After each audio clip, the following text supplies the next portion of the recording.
नमस्कार, मैं advocate Vishnudhari Singh, Vishnudhari Singh legal channel में आप सभी दर्शकों का स्वागत करता हूं। दोस्तों, जैसा कि आप जानते हैं, प्रत्येक रविवार को मेरा क्वेश्चन आंसर पर वीडियो होता है, आपके समक्ष प्रस्तुत करता हूं। दोस्तों, आज का पहला प्रश्न है राहुल कुमार जी का। इन्होंने अपने प्रश्न में कहा कि मेरे पिताजी का नाम पारिवारिक संपत्ति में था। मेरे पिताजी की मृत्यु हो गई। 10 साल बाद हमें चाचा जी चाहते हैं अलग कर देना।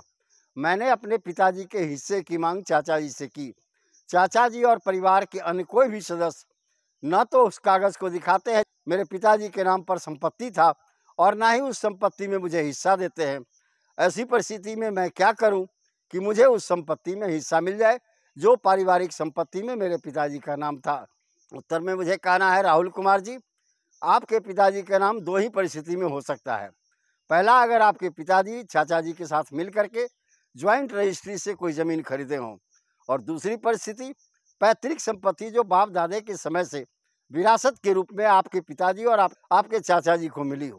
पहली परिस्थिति में अगर रजिस्ट्री के द्वारा चाचा जी और पिताजी के नाम पर संपत्ति खरीदी गई थी तो आप रजिस्ट्री ऑफिस चले जाए, वहां अपने पिताजी और चाचा जी के नाम से सेल डीड की खोज करें और सेल डीड की सर्टिफाई कॉपी नकल रजिस्ट्री ऑफिस से प्राप्त करें। उसके बाद आप न्यायालय में जा करके अपने पिता के हिस्सा की मांग कर सकते हैं।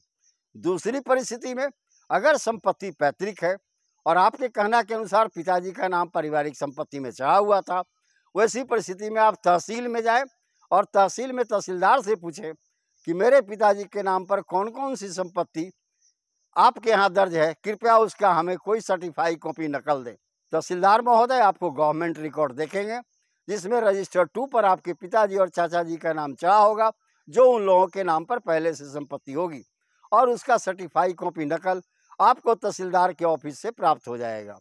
इसीलिए संपत्ति के कागजात के बारे में परेशान न हो। अगर आपके पिताजी के नाम पर कहीं भी कोई संपत्ति थी, उसका कागजात आपको निश्चित तौर पर मिलेगा। अगला प्रश्न है युवराज सिंह जी का। इन्होंने अपने प्रश्न में कहा कि अगर कोई डॉक्टर रोगी का इलाज करने में लापरवाही बरते और वैसी परिस्थिति में रोगी मर जाए तो रोगी के परिवार को क्या करना चाहिए। मुझे कहना है युवराज सिंह जी, आप कंज्यूमर प्रोटेक्शन में जाएं। कंज्यूमर प्रोटेक्शन एक्ट के अंदर में उस डॉक्टर पर मुकदमा करें कि उन्होंने अपने पेशा के साथ लापरवाही की है। चूंकि डॉक्टर ने इरादतन यानी इंटेंशनली आपके पिताजी की हत्या तो नहीं की, अपने इलाज में लापरवाही बरती जिससे आपके पिताजी की जान चली गई। इसके लिए कंपनसेशन का प्रावधान किया गया है। कंज्यूमर प्रोटेक्शन कोर्ट के द्वारा आपके पिताजी के मृत्यु का जो भी मुआवजा होगा उस डॉक्टर से कंज्यूमर प्रोटेक्शन कोर्ट आपको दिला देगा। अगला प्रश्न है पंचानन जी का। इन्होंने अपने प्रश्न में कहा कि एक जमीन खरीदे हुए 45 साल हो गए, लेकिन उसका जो विक्रय पत्र था उसकी रजिस्ट्री नहीं हुई थी। क्या आज 45 साल के बाद उस विक्रय पत्र की रजिस्ट्री हो सकती है? अगर नहीं तो फिर अन्य क्या उपाय है?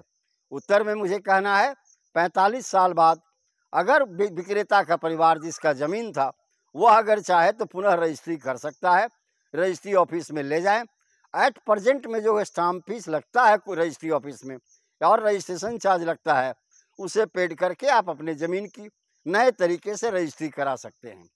लेकिन अगर उसका वारिसान तैयार नहीं है, लेकिन आपके विक्रय पत्र पर उसके पिताजी या दादाजी का दस्तखत है, गवाहों के दस्तखत हैं, तो आप न्यायालय का शरण ले सकते हैं और न्यायालय के अंदर में मुकदमा टाइटल सूट का मुकदमा दायर करके आप वहाँ यह साबित कर सकते हैं उन गवाहों के माध्यम से जिस गवाह ने उस रजिस्ट्री पर अपना दस्तखत किया और ये कहा कि हाँ, इस तरह का बिक्री संपन्न हो गया। दोनों पक्षों के तर्कों पर विचार करने के बाद यह आदेश देगा कि इस सादे विक्रय पत्र की रजिस्ट्री की जाए। न्यायालय के आदेश पर रजिस्ट्रार महोदय उस सादे विक्रय पत्र की रजिस्ट्री कर देंगे। अगला प्रश्न है सत्यमेव जयते जी का। इन्होंने अपने प्रश्न में कहा कि मेरे पिताजी और चाचा जी ने मिलकर के शामिलात रूप से एक संपत्ति खरीदी, एक जमीन खरीदा।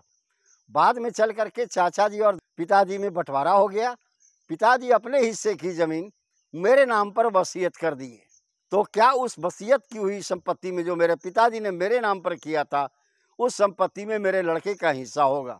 उत्तर में मुझे कहना है सत्यमेव जयते जी, चूंकि आपके पिताजी ने अपनी कमाई से और चाचा जी ने अपनी कमाई से शामिलात रूप से संपत्ति खरीदी थी। बंटवारा के बाद पिताजी ने अपने हिस्से की संपत्ति जो उन्होंने खरीदी थी अपनी कमाई से उसे आपको वसीयत कर दिया। वसीयत से प्राप्त संपत्ति, दान से प्राप्त संपत्ति और खरीदी हुई संपत्ति निजी संपत्ति कहलाती है।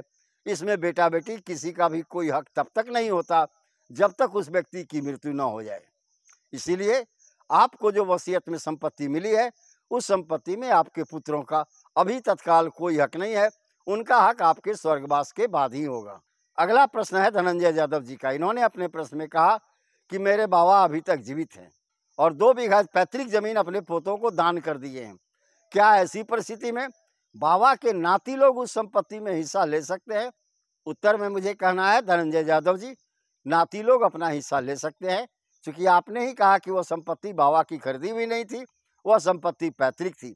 ऐसी परिस्थिति में उस संपत्ति में आपके बाबा के पोता और नाती सब लोगों का हक होगा। बाबा ने उस संपत्ति को अपने पोतों के नाम पर दान कर दिया। संपूर्ण संपत्ति को दान करने का अधिकार किसी पिता में भी नहीं है, क्योंकि वह संपत्ति पैतृक है और उसमें सारे अंशधारियों का शेयर है। तो बेटी के पुत्र लोग भी उस संपत्ति में जो बाबा ने पैतृक संपत्ति को अपने पोतों के नाम पर दान दिया, हिस्सा रखती है और न्यायालय से टाइटल पार्टीशन सूट करके उस दान पत्र को कैंसिल करा करके अपना हिस्सा ले सकती है।